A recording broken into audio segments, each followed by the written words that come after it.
Hi, welcome to Telangana exams YouTube channel.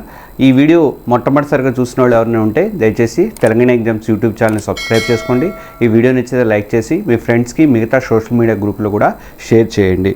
ఇవాళ ఒక మంచి వీడియోతో నేను కరెంట్ అఫైర్స్కి సంబంధించిన వీడియోలు ఇస్తున్నా కాబట్టి ఒక మంచి వీడియోతో ఈరోజు మీ ముందుకు వచ్చాను. హర్మూజ్ జలసంధి గురించి నేను ఈ వీడియోలో చెప్పబోతున్నా. చాలా ఇంపార్టెంట్ అనే విషయం ఇది ఎట్లా అంటే చివరికి ప్రపంచం మొత్తం కూడా గగ్గోలు పెడుతుంది. ఈ జలసంధిని కనుక ఆపేయడం కానీ, జలసంధికి మార్గంని మూసేయడం కానీ ఇలాంటివి జరిగితే ఎందుకు ఏంటి అన్నది నేను ఈ వీడియోలో చెప్తాను.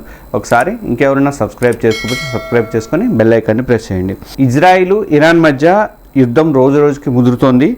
ఈ యుద్ధం వల్ల చమురు ధరలు మాత్రం ఆకాశాన్ని అంటున్నాయి. ఈ టైంలో ఈ గొడవలన్నీ కూడా ఇంకా అటు గల్ఫ్ దేశాలు కూడా వెళ్ళిపోయినాయి అనుకోండి, అప్పుడు ప్రపంచానికి చమురు ఉత్పత్తి మొత్తం కూడా ఆగిపోయే అవకాశాలు, సరఫరా చేసేటువంటి ఆగిపోయే అవకాశాలు ఎక్కువ ఉన్నాయి. వీటిని సరఫరా చేసేటువంటి ఒక కీలకమైన జలసంధి మూతపడే ప్రమాదం అయితే ఏర్పడింది. అదేంటంటే హర్మూజ్ జలసంధి. ఈ హర్మూజ్ జలసంధి అంటే ఏంటి అంటే ప్రపంచం ముడి చమురు మొత్తం వ్యాపారానికి కానీ చమురు వ్యాపారానికి మొత్తానికి కూడా ఒక జీవనాడి లాంటిది. ఇది అరేబియా సముద్రంలోని ఒమన్కు చెందినటువంటి ముసాండం ద్వీపకల్పము, అలాగే ఇరాన్ మధ్య ఉన్నటువంటి చాలా ఇరుకైన ప్రాంతం ఇది. ఇక్కడ నుంచి నౌకలన్నీ వస్తాయి. ఈ జలసంధిలో ఒక చోట కేవలం 33 కిలోమీటర్ల వెడల్పు మాత్రమే ఉంటుంది. అంత తక్కువ వెడల్పు మాత్రమే ఉంటుంది. ఇక్కడ ఒమను, ఇరాన్ రెండూ కూడా ఈ జలసంధిలో అత్యధిక భాగం తమదేనని చెప్తూ ఉంటాయి ఎప్పుడు.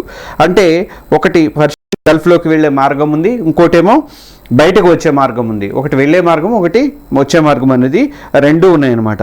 ఈ మార్గంలో చాలా పెద్ద చమురు ట్యాంకర్లతో ఇరాన్ ఈ జలసంధిని మూసేస్తుందేమని చెప్పేసి అంతర్జాతీయంగా అన్ని కంపెనీల్లో కూడా భయం అనేది ఇప్పుడు కనిపిస్తోంది. ఆయిల్ వ్యాపారానికి ఎందుకు ఇంత కీలకం ఇది అంటే, ఈ హర్మూజ్ జలసంధి నుంచి దాదాపు ప్రతిరోజు కూడా 2 కోట్ల పీపాల క్రూడ్ ఆయిల్ అనేది వివిధ దేశాలకి వెళ్తుంది. ఇది ప్రపంచంలో వాడే చమురులో 5వ వంతు భాగము ఇక్కడ నుంచే ఈ జలసంధి గుండానే వెళ్తుందన్నమాట. సౌదీ అరేబియా, ఇరాను, తర్వాత యుఏఈ, కువైట్, ఇరాక్ లాంటి దేశాల నుంచి చమురు ఇక్కడ నుంచే ఎగుమతి అనేది అవుతుంది.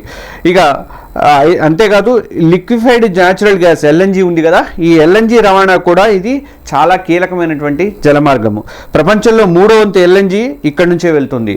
అందులో ఎక్కువ ఖతార్ నుంచే వెళ్తుంది. ఖతార్ నుంచే ఎల్ఎన్జీ అనేది ఈ మార్గం, ఈ హర్మూజ్ జలసంధి ద్వారానే వెళ్తుంది. ఈ జలసంధిలో ఏ రకమైనటువంటి చిన్న అవాంతరం వచ్చినా, చిన్న అడ్డంకి వచ్చినా కానీ మొత్తం ప్రపంచ వాణిజ్యం మొత్తం కూడా గజగజలాడిపోతుంది. ఎందుకంటే చమురుతోనే మొత్తం అన్ని వ్యాపారాలు కానీ, ఒక వస్తువులు కానీ ఏదైనా సరే దాని మీద ఆధారపడి ఉన్నాయి. కాబట్టి చాలా పెద్ద వ్యాపార నష్టం అయితే చాలా భారీ స్థాయిలో ఉంటుంది. అందుకే బహ్రెయిన్లో తన 5th ఫ్లీట్ స్థావరాన్ని కూడా అమెరికా ఇక్కడే ఏర్పాటు చేసింది. ఈ మార్గం నుంచి వచ్చేటువంటి చమురు ఎల్ఎన్జీ ఎక్కువగా భారత్, చైనా, దక్షిణ కొరియా, జపాన్ లాంటి దేశాలకు వెళ్తుంది. అంటే అది మూతపడితే మాత్రం పరోక్షంగా ప్రత్యక్షంగా మన మీదే ప్రభావం చూపించే అవకాశం ఉంది. భారత్ మీద ప్రభావం ఎంతవరకు ఉండొచ్చు అన్న దాని మీద ఒకసారి నేను ఈ వివరణ చెప్తాను చూడండి. మన భారత్కి ఈ హర్మూజ్ జలసంధి చాలా చాలా ముఖ్యమైనది. మనం వాడే చమురులో దాదాపు 40% ఈ జలసంధి గుండానే వస్తుంది. ఇరాకు, సౌదీ, యుఏఈ, కువైట్, తర్వాత ఖతార్ నుంచి కూడా మనం చమురు దిగుమతి అనేది చేసుకుంటున్నాము. మన దేశం వాడే ఇంధనంలో దాదాపు 90% విదేశాల నుంచే వస్తుంది. అది అందరికీ నేను అండమాన్కి సంబంధించిన వీడియో చెప్పినప్పుడు కూడా చెప్పాను మీకు. అని ఒకవేళ ఈ జలసంధి కనుక మూత పడింది అనుకోండి, అప్పుడు మనం ప్రత్యామ్నాయ మార్గాల ఆల్టర్నేటివ్ రూట్ అనేది కంపల్సరీ ఎత్తుకోవాల్సిన పరిస్థితి అయితే వస్తుంది. అలా చేస్తే రవాణా, బీమా ఖర్చులు కూడా భారీగా మన మీద పడిపోతాయి. దీంతో పెట్రోల్, డీజిల్, ఎల్ఎన్జీ ఈ 3 ఛార్జీలు కూడా మనకి పెరిగే, ఈ 3 ధరలు కూడా మనకి ఆకాశాన్ని అంటే అవకాశాలు అయితే ఉన్నాయి. మన చమురు సంస్థల ఆర్థిక పరిస్థితి కూడా పూర్తిగా దెబ్బతినే అవకాశం అయితే ఉంది. కానీ జూన్ 13న కేంద్ర పెట్రోలియం మంత్రి హర్దీప్ సింగ్ పురి ఒక ప్రకటన అనేది చేశారు. అది కొంత రిలీఫ్, మనకి కొంతవరకు రిలీఫ్. ఎట్లా అంటే మనకి సరిపడా చమురు అయితే ఇప్పుడు ప్రస్తుతం ఉంది, మనకి ఇబ్బంది ఏం లేదు. 74 రోజులకు సరిపడా వ్యూహాత్మక నిల్వలు అయితే మన దగ్గర ఉన్నాయని చెప్పేసి ఆయన అయితే అభయం అయితే ఇచ్చారు. కానీ 74 రోజుల తర్వాత పరిస్థితి ఏంటి మనకి, అది కూడా మనం ఆలోచించుకోవాలి. తర్వాత ఇరాన్ ఈ జలసంధిని మూసేస్తుందా? ఎందుకు మూసేస్తుందంటే ఇజ్రాయెల్ బాంబులు వేస్తుంది, అంతా చేస్తుంది కాబట్టి మూసేసే అవకాశాలు ఉంటాయి లేదని ప్రపంచాన్ని బెదిరించడానికి, ఇజ్రాయెల్ని కంట్రోల్ చేయడానికైనా ఇరాన్ మూసేసే అవకాశాలు ఉన్నాయి. అయితే ఇప్పటివరకు అయితే ఇరాన్ చరిత్రలో ఎప్పుడూ కూడా ఈ జలసంధిని మూసేయలేదు. ఎందుకంటే ఇరాన్ ఉత్పత్తి చేసే చమురులో 80% ఈ చైనాకి వెళ్తుంది. ఈ చైనాకి ఈ మార్గం నుంచే వెళ్తుంది అనమాట. ఒకవేళ కనుక ఈ మార్గం కనుక మూసేస్తే ఇరాన్ ఆర్థికంగా కూడా చాలా దెబ్బతినే అవకాశాలు ఉంటుంది. 1980-88 మధ్య మనకి ఇరాన్ యూరప్ యుద్ధం జరిగినప్పుడు, సద్దాం హుస్సేన్ ఉన్నప్పుడు, ఆ యుద్ధంలో కూడా ఈ జలసంధి అనేది తెరిచే ఉంది. అప్పుడు కూడా ప్రాబ్లం ఏమీ మూసేయడం అనేది జరగలేదు. కానీ ఆ యుద్ధంలో రెండు దేశాలు చమురు ట్యాంకర్ల మీద దాడులు అనేవి చేసుకున్నాయి. దీన్ని ట్యాంకర్ వార్ అని కూడా పిలుస్తారు. ఆ టైంలో మనకి దాదాపు 450 నౌకల మీద, పడవలు 450 షిప్ల మీద ఈ దాడులు అనేవి జరిగినాయి. 1988లో అమెరికా యుద్ధం యొక్క ఇరాన్ పౌర విమానాన్ని పొరపాటున కూల్చేసింది యుద్ధ నౌక.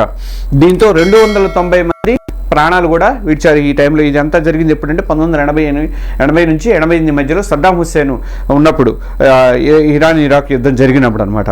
అయితే అమెరికా కానీ యూరోప్ ఆంక్షలకి ప్రతిగా ఇప్పుడు ఇరాను ఈ జలసంధిని మూసేస్తామని చెప్పి చాలాసార్లు హెచ్చరించిన సందర్భాలు కూడా ఉన్నాయి.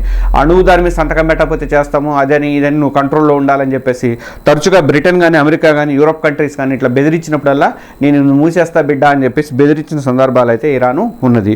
ఇప్పుడు ఇజ్రాయిల్ ఇరాన్ యుద్ధం వల్ల హర్మూజ్ జలసంధి మూతపడే భయం అనేది పెరిగింది. ఈ జలసంధి మూతపడితే మాత్రం చమురు ధరలు 20 నుంచి 30%, 50% కూడా పెరిగే అవకాశాలు అయితే ఉందని చెప్పేసి బ్లూమ్బర్గ్ నివేదికలు చెప్తున్నాయి. అది ఎవరు చేస్తారు, దాని కంట్రోల్ ఎవరు చేస్తారంటే వాళ్ళు ఇరాన్కి చెందినటువంటి రివల్యూషన్ గార్డు, వాళ్ళు ప్రభుత్వ దళాలు అనమాట, సైన్యం అనమాట. అది ఈ జలసంధిని కంట్రోల్ చేస్తుంది.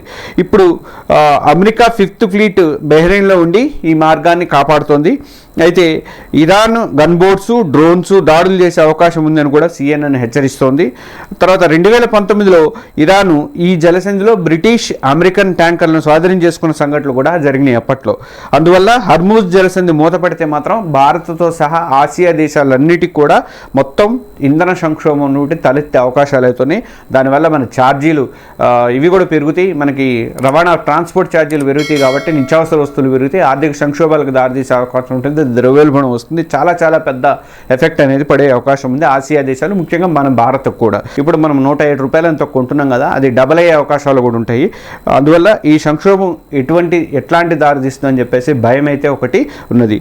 ఈ హర్మూజ్ జలసంధికి సంబంధించినటువంటి ఇన్ఫర్మేషన్ ఇది చాలా చాలా ఇంపార్టెంట్ ఇన్ఫర్మేషన్, అందరూ తెలుసుకోవాలన్న ఉద్దేశంతో నేను మన తెలంగాణ ఎగ్జామ్స్ యూట్యూబ్ ఛానల్ ద్వారా దీన్ని వీడియో అందిస్తున్నాను.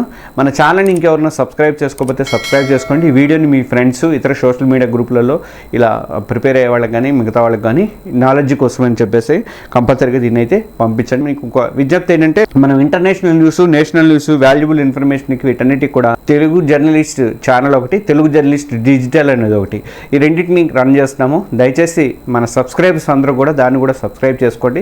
ఈ వీడియో డిస్క్రిప్షన్లోనే ఆ లింక్ కూడా పెడతాను, మీరందరూ కూడా సబ్స్క్రైబ్ చేసుకోండి. Thank you.